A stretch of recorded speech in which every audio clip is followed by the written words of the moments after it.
Սպիտակ տունը տեղեկացնում է, թե Սիրիան ամենայն հավանականությամբ մտադիր է քիմիական նոր հարձակում իրականացնել, ինչի համար Դամասկոսը ծանր գին կվճարի։ Կրեմլը հայտարարել է, որ Սիրիայի նկատմամբ այդօրինակ սպառնալիքներ հնչեցնելը անընդունելի է։ Ապրիլին ամերիկացիները օդային հարվածներ են հասցրել Շայրատ սիրիական ռազմական օդակայանին, այն բանից հետո, երբ Ասադի ռեժիմին վերագրվող քիմիական գրոհի արդյունքում առնվազն 70 խաղաղ բնակիչ է զոհվել։ Դամասկոսը հերքում է մեղադրանքը։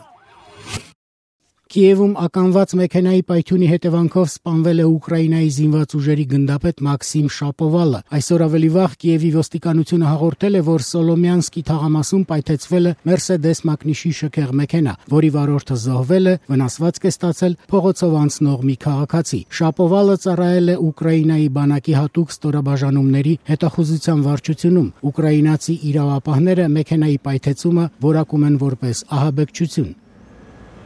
Այո, դա պայթուցիկ էր, շատ հզոր, նախնական տվյալներով ավելի քան կես կիլո տրոտի։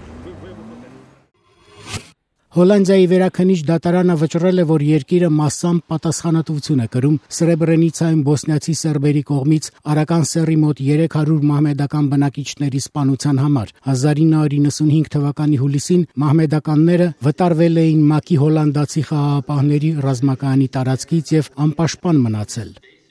Ականատեսների վկայությունները ապացուցում են, որ հուլիսի 12-ին ժամը 11-ին տարահանման հաջորդ օրը հոլանդացի զինծառայողները գիտեին կամ կարող էին իմանալ, որ տղամարդիկ ոչ միայն ստուգվել են պատերազմի հանցագործությունների հանգամանքները պարզելու համար, այլև հայտնվել կտտանքների կամ մահապատժի ենթարկվելու վտանգի տակ։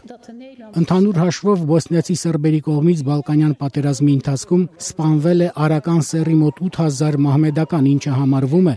Երկրորդ աշխարհամարտից հետո Եվրոպայում ամենադաժան զանգվածային սպանդը։ Այն իրականացրել են նախկին գեներալ Ռատկո Մլադիչի զինյալները։ ՄԱԿ-ի միջազգային դատարանը 2007 թվականին Սրեբրենիցայի սպանդը ճանաչել է որպես ցեղասպանություն։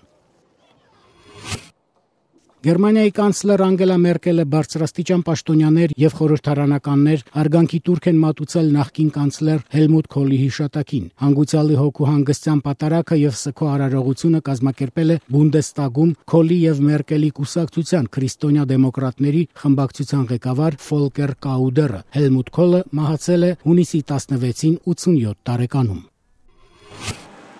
Լոնդոնի գրախանութը տոնում է համաշխարհային բեսթսելլեր դարձած Հարի Փոթերի մասին գրքերից առաջինի հրատարակման 20-ամյակը։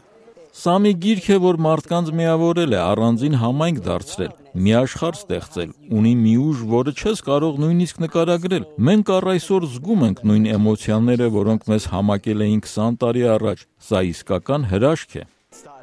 Ինչով է ինձ համար հատուկ Հարի Փոթերը, այն ամենով, ինչ արել է կյանքիս համար, շատ լավ բաներ, իմ կրթության, իմ համալսարանի տարիների, ինձ օգնել է դառնալ դերասան, գտնել հրաշալի ընկերներ։ Ջոան Ռոուլինգի հեղինակած Հարի Փոթերը եւ փիլիսոփայական քարը լույս է տեսել 1997 թվականի հունիսի 26-ին։ 7 գրքից բաղկացած վիպաշարը դարձել է աշխարհի ամենաշատ վաճառվող գրական ստեղծագործություններից մեկը։ Գրքերի հիման վրա նկարահանված ֆիլմերը նույնպես աննախադեպ հաջողության են հասել։